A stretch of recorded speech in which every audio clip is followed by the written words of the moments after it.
15 दिन से भी काफ़ी ज़्यादा हो गए हैं नीट के एग्ज़ाम को। I was so clear this time कि I am not going to write this exam again.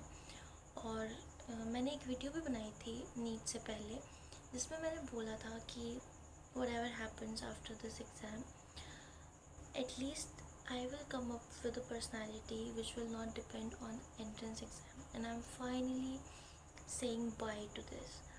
And I was so much confident that मैं गिल्टी तो इस बार नहीं निकलने वाली हूँ एग्ज़ाम हॉल से बाहर, क्योंकि मैं ये नहीं बोलूँगी कि मैंने बिल्कुल ही AIR 1 जितनी मेहनत की, लेकिन जितना मुझसे हो सकता था वो मैंने किया। और मेरा एक ही कंसर्न था कि मुझे बस अपना बेस्ट देना, सो दैट कि मैं गिल्टी होके नहीं निकलूँ एग्ज़ाम हॉल से बाहर। क्योंकि आज से पहले मुझे ये लगता था कि मेरा जो सबसे बड़ा दुश्मन है वो गिल्ट है। मैं गिल्ट के साथ नहीं रह पाती हूँ और मैं गिल्ट को बहुत लॉन्ग टाइम तक होल्ड करती हूँ अपनी लाइफ में।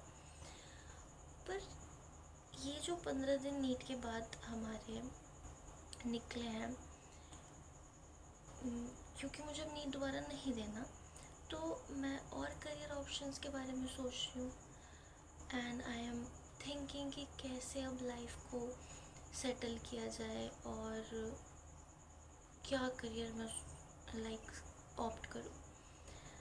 But my Google history look so embarrassing आजकल कि जो भी टाइम आगे बचा है मेरे पास, जो भी अपॉर्चुनिटीज़ हैं उन सबको इग्नोर करते हुए I am just focusing on the number of drops जो कि मैंने लिए हैं। और I am constantly searching, am I too late for this, am I too late for that, what is the average age of getting into some courses, what is the average age of settling in life, what is the average age of getting married, what is the average age of people figured their life out. And I am just thinking कि ये सब एक stencil पे बना हुआ है और हमें उस स्टेंसिल में फिट होना है, और I am late for this, like I have already put a tag on myself. पर कौन ये चीज़ डिसाइड कर रहा है कि तुम लेट हो या जल्दी? लाइक हम एक ऐसी दुनिया में रहते हैं जहाँ पे हमें ये भी नहीं पता कि हम कितना जीने वाले हैं, और एक ऐसी दुनिया में रहने के बाद हम लोगों ने एक टाइम लिमिट सेट कर रखी है। हमें लगता है कि जो लोग अपनी 20s में सेटल हो गए, अर्ली 20s में सेटल हो गए, बेस्ट है। लेकिन अगर किसी इंसान को जीना ही मिड 20s तक है, तो उसके लिए तो early 20s is too late to settle. ये बहुत ही एम्बैरेसिंग सा लगता है मुझे कभी कभी कि बहुत बड़ी दुनिया है, बहुत सारी अपॉर्चुनिटीज़ हैं, बहुत कुछ है सोचने के लिए, पर आई डोंट नो वाई जो लोग इस पर्टिकुलर नीट वाली चीज़ में घुसे होते हैं ना, उनको दुनिया की सबसे बड़ी जो डिफ़िकल्टी होती है, सबसे बड़ी जो प्रॉब्लम होती है, सबसे बड़ा जो ऑब्स्टिकल उनकी लाइफ में होता है, वो उनको ड्रॉप लगने लगता है। क्योंकि इस चीज़ को इतना हाईलाइट लोगों ने किया है और अभी तक भी करते हैं। लाइक एवरीबडी आस्क यू कि भाई तू इतने साल से कर क्या रहा है, तुझे तो किसी और चीज़ में एडमिशन ले लेना चाहिए था। व्हाट इफ़ कि अगर उसको करना ही वो है जो वो कर रहा है, नो मैटर कि तुम पूरे साल में कितना भी ग्रो कर लो, तुम तुम्हारी पर्सनालिटी पहले से बेटर हो गई, तुमने कुछ स्किल्स सीखी हैं, तुमने कुछ लर्न करा है, और नहीं कुछ तो तुमने पेशेंस सीखा है, तुमने हार्ड वर्क करना सीखा है, वो चीज़ें कभी कोई काउंट नहीं करता। वो किसी भी द नोवेयर। लेकिन यू नीड दैट लेबल कि भाई हाँ तुम्हारे पास 12th करती ही तुम्हारे सर पे एक स्टॉप वॉच लग जाती है कि 12th के बाद you can not waste any year. अगर तुमने एक भी साल वेस्ट किया तो तुम्हें ड्रॉपर बोल देंगे।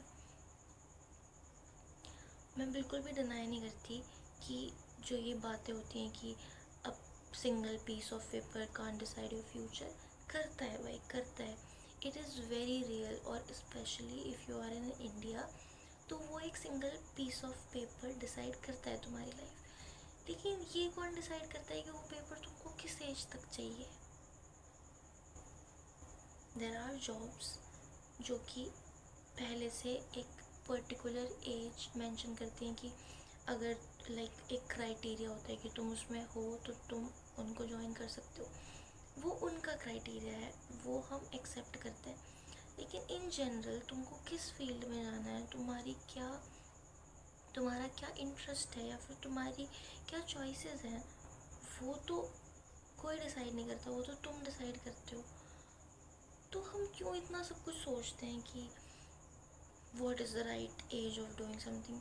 राइट एज जैसा तो कुछ होता ही नहीं है, मुझे ऐसा लगता है। लेकिन पिछले 15 दिन से जिसमें मुझे अपना करियर डिसाइड करना था, जिसमें मुझे डिसाइड करना था मुझे क्या करना है, उसमें मैं बस और बस ये रिपीटेटिवली ये चीज़ सर्च कर रही हूँ कि क्या बस मैं एक राइट एज में हूँ, एम आई सेफ। और इसका मतलब ये नहीं कि मुझे इससे कुछ मेरा कंक्लूजन निकलेगा, नहीं, मुझे बस एक वो यस सुनना है। और वो यस सुन के मुझे यहाँ पे कुछ ठंडक सी पड़ती है कि okay I am safe, like कि ये कोई रेस चल रही है, जबकि ये रेस नहीं चल रही। हमें ये चीज़ एक्सेप्ट करनी चाहिए कि ओके अगर तुमने अपने 2-3 साल वेस्ट कर दिए हैं किसी पर्टिकुलर चीज़ के पीछे, इट्स ओके, तुमने उसमें कुछ ना कुछ तो ज़रूर सीखा होगा, और सब सीखते हैं। और इतनी बड़ी कोई बात नहीं हो गई कि अगर तुमने कुछ टाइम वेस्ट कर दिया तो तुम उस लेबल को अपने सर पे चिपका ही लोगे और तुम उसी के साथ चलोगे। तुम हर वक्त इनसिक्योर फील करते रहोगे कि मैं 2 साल लेट हूँ, मैं 3 साल लेट हूँ। इसकी कोई टाइम लिमिट है ही नहीं, हर किसी का लाइफ स्पैन अलग अलग है, सबको एक डिफरेंट टाइम पे इस दुनिया में से जाना है। तो यू कैन नॉट डिसाइड 2-3 साल में कि तुमको क्या करना है। मैं जेन्युइनली बहुत एम्बैरेस्ड हूँ अपने इस बिहेवियर के लिए, and I don't know if बाकी सब लोग भी ये कर रहे हैं, but I just don't feel it is right, and ऐसा नहीं करना चाहिए। एटलीस्ट हमें खुद को तो हमारे साथ नहीं करना चाहिए। एंड आई डोंट नो मेरी लाइफ मुझे किस डायरेक्शन में लेके जाने वाली आने वाले टाइम में।